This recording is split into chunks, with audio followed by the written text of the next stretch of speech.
In these videos we give you the top video game news of the day. Here are the top stories that will catch your attention. The Nintendo eShop for 3DS and Wii U closes for good this week, so buy anything you want ASAP. That means that, starting March 27th, you'll no longer be able to make any digital purchases of 3DS or Wii U games or content, including free content or demos. Anything you've already purchased will still be downloadable from your account, but that's it. Although it's not possible to add credit to your account through these systems with a credit card or prepaid card anymore. Linking your old Nintendo Network ID to the new Nintendo account wallet will allow you to purchase items from the 3DS or Wii U eShop from your shared balance up until the close date. As of March 27, 2023, it will no longer be possible to make purchases in Nintendo eShop for the Wii U system and the Nintendo 3DS family of systems. It will also no longer be possible to download free content, including game demos. Furthermore, as this date draws closer, related services will cease to function. As of May 23, 2022, it is no longer possible to use a credit card to add funds to an account in Nintendo eShop on Wii U or the Nintendo 3DS family of systems.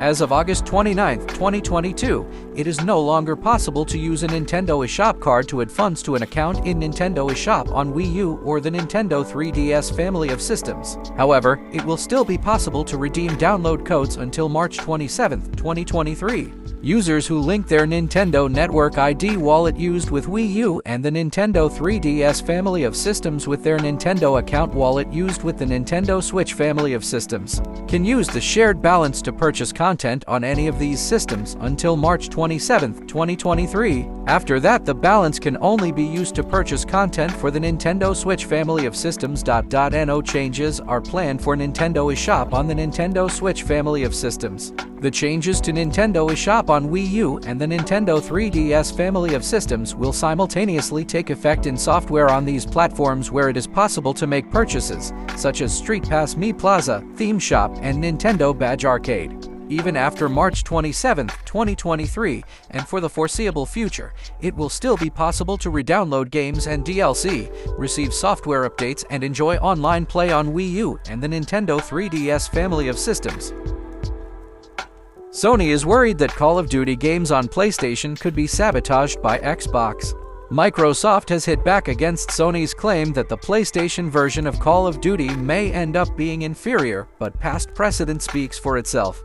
Microsoft's attempted $68.7 billion acquisition of Activision Blizzard continues to reveal the nastier sides of the gaming industry's two major platform holders. On one side, you have Microsoft attempting to appease UK regulators by setting out its intentions for Call of Duty in the future, while downplaying its own position in the market. On the other side, you have its main rival, Sony, doing all it can to prevent the deal from being approved by poking holes in these apparent plans. The latest disagreement came from Sony Interactive Entertainment CEO Jim Ryan's admittedly rather bonkers proposition that any one of the Call of Duty games released on PlayStation could have issues where bugs and errors emerge only on the game's final level or after later updates, should the franchise become an Xbox exclusive. In effect, he accused Microsoft of sabotaging other versions of the popular military shooter series in order to make the company's consoles the superior way to playing, or at least suggesting that Microsoft would be capable of doing so. On the surface, he's not wrong. At any point, once Call of Duty becomes a first-party exclusive alongside other Xbox franchises like Halo, Gears of War, and most recently,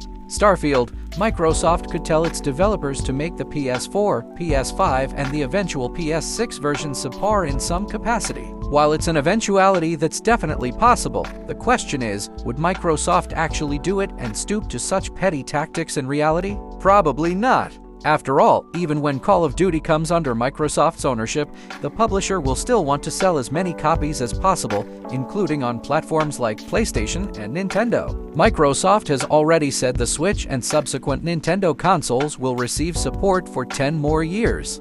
It's worked out pretty well for Minecraft, which Microsoft acquired in 2014 and has since continued to launch spin-offs of such as Minecraft Legends and Minecraft Dungeons on consoles other than Xbox, while also supporting the main Minecraft title with post-launch updates and support elsewhere too.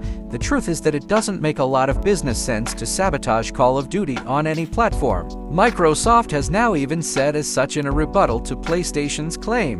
saying via Eurogamer that it will offer up a guarantee of parity between Xbox and PlayStation on access to Call of Duty after the buyout is approved. Of course, it would say that in order to try and get the acquisition approved. And it'll only keep on doing so until April 26, 2023, when the CMA makes its final decision.